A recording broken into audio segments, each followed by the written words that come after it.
Hello friends, it's Laura with Laura's Creative Corner, and I'm here today because I discovered how fun, excuse me, my voice is going a little bit here, the sepia watercolor technique with bleach. I watched Gail Ellis out of Australia do this, and can I tell you, I love the way it turned out. And I can also show you a couple more that I had done using this. They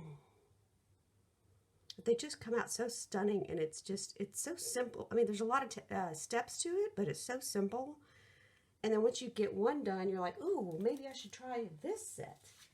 And then here we have a Parisian one. I just love how they turned out.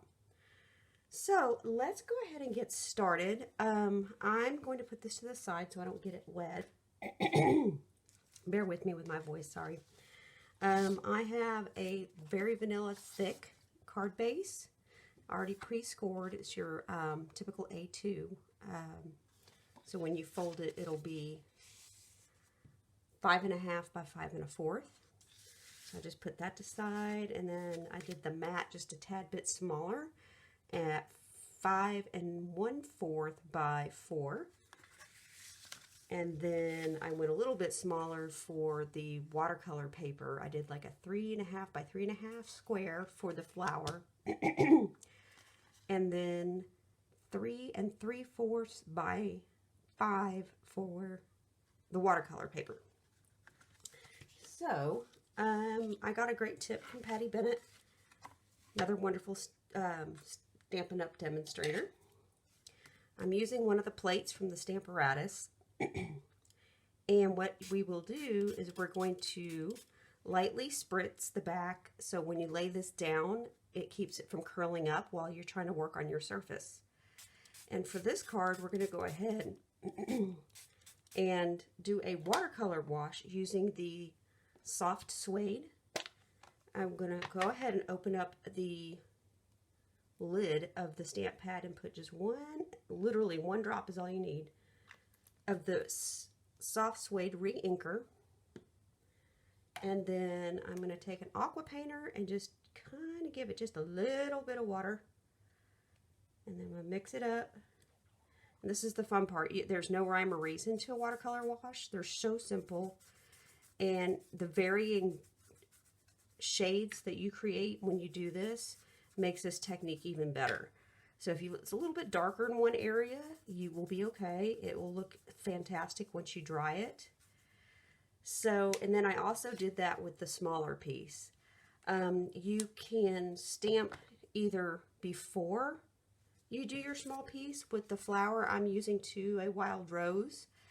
Some people stamped it first, or some people did the watercolor wash and then stamped it after that.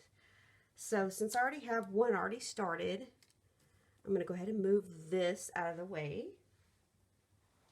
And we will, I'm going to have, thankfully that's why I bought the extra plates. So I have dry ones available if I need it. So who knew that with Stamperatus would become even more useful?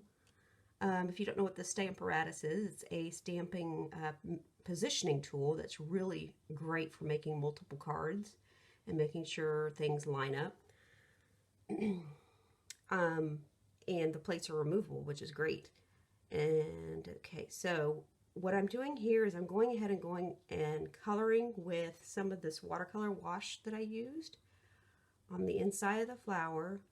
And then I kind of go out, and since I'm going to cut this out, I really don't care if I'm going out of the lines a little bit. Plus it's a watercolor. Sorry, I don't know, this allergies down here in Texas, and I swear it's the allergies. We have another storm rolling through, and every time that happens I kind of start, with all the flowers blooming, starts kicking up stuff. So anyway, so here we go. I'm kind of gone in and out, and I'm going to let that dry just a bit while we work on the card base. So the card base, I went ahead and did some leaves at the bottom, and I kind of like it how it's darker down here on this one. This is one I already had dried. You don't have to wait for it to dry. You can use your heat tool. I just suggest to heat the back and the front evenly, you know, for a little bit on the front, a little bit on the back, kind of move it around, and you can definitely get a dry piece within minutes. You don't have to wait an hour or so for your watercolor paper to dry out.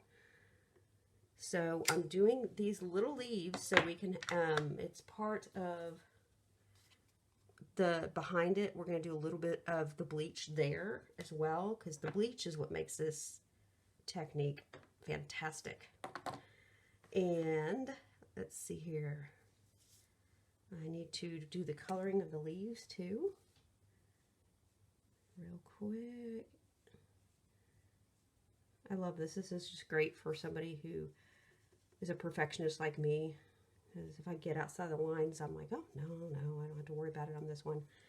And, you know, being a perfectionist, it took me a while to get over that. But, you know, there's another side to a paper, or the paper didn't cost that much, so I can always go start over if I mess it up too bad. But at any rate, this one, seriously, is just so simple to do. And then this dries pretty darn quickly. This one's almost there. I may go hit it with the dryer if this doesn't work out too terribly well. I'm getting the bleach. I have to put this away from me because, honestly, after a while, I start to gag on the smell of bleach. And it really didn't get that bad till I started this technique. But this is pure bleach. It's not diluted. A little goes a long way. So I'm going to come in here and see how fast that's already changing color. And it's removing it from your flower. So I just kind of take it against the side of the glass. And I feel safer using glass. I'm sure you can use plastic since they come in plastic bottles. And I just kind of go in and kind of highlight some of the petals to kind of give it like it's part of the photo, the sepia looking photo. Let's do that too. And we'll go right here.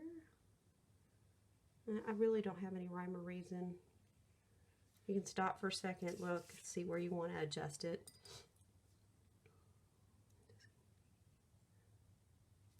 Like I said, a little goes a long way, so I had one that dropped a big drop on it and had to start over because it took color out of half of the flower. And then we're going to go ahead and do the leaves. And the leaves are even easier because I didn't do that much with it. Just enough to give them some highlight behind your flower. And do that.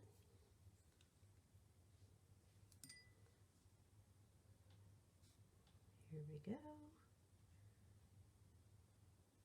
It's just like, I just like get mesmerized watching. It's kind of like the heat embossing when you watch it melt. So there, I like how that turned out. And I'm going to go move the bleach before I gag. And then you can save the bleach and put it in the sink or whatever and clean your sink at the same time. I'm going to go ahead and stamp the other images behind it. What I'm going to do is take the vines, stamp off, then do that. And I'm not even going to pick up the ink again. I'm just going to do it to stamp off. Whoops, oh well. We can always fix that because I have yet another stamp I'm going to put on this one. The little scrolls. This came from the Versailles set. And we're still going to add some words from the Parisian set. There. So we have that, and once we put this over it, because this is the one I have already cut out and had painted, ready to go. And I do have a piece that is ready to go with the background, if I can figure out what I did with it. There it is. Sorry about that. So, what we will do is just go ahead and put the card together. And what I did is I took the words from the, I think it's the Parisian Beauty. And I did white embossing powder after I did the Versamark and I did the heat tool. You can do it before or after you do the stamping on the background. And then I went a little bit darker with early Espresso and put a hello. So it's perfect for when you're going to give it to somebody. And I thought, you know, hellos, you can always have a hello, especially right now with all this craziness going on. Another cute thing that I learned from Patty Bennett is how to use your Wink of Stella as splatter.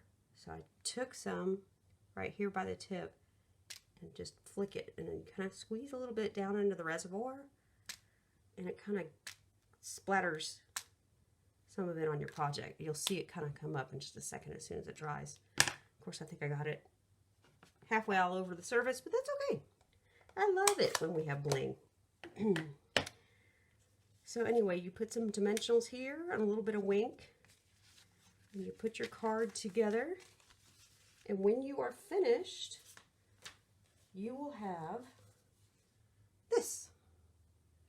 It's a fantastic technique. As you can see, I'm already addicted having my other cards that I made doing it, just in case you want a reminder. Here's this, and I encourage you to go over to my blog, laurascreativecorner.net, unless you're already here.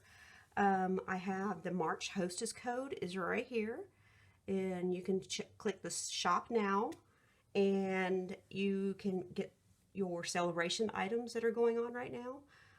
$50 increments earns either one, it earns you one celebration item. Like if you had $150, you'd either have three $50 items or one $50 item and a $100 item. So check out the celebration section. Be sure to check out the clearance rack. There's some great deals there as well. And if you send an order in my way, I will be thrilled to send you a little thank you gift in the mail. So be sure to click or do not click the do not contact, because I love to thank my customers, because honestly, you guys are the bread and butter, and it helps me keep going and feeding my habit. So I appreciate you stopping by today, and I hope you have fun creating your sepia tone watercolor. Thank you.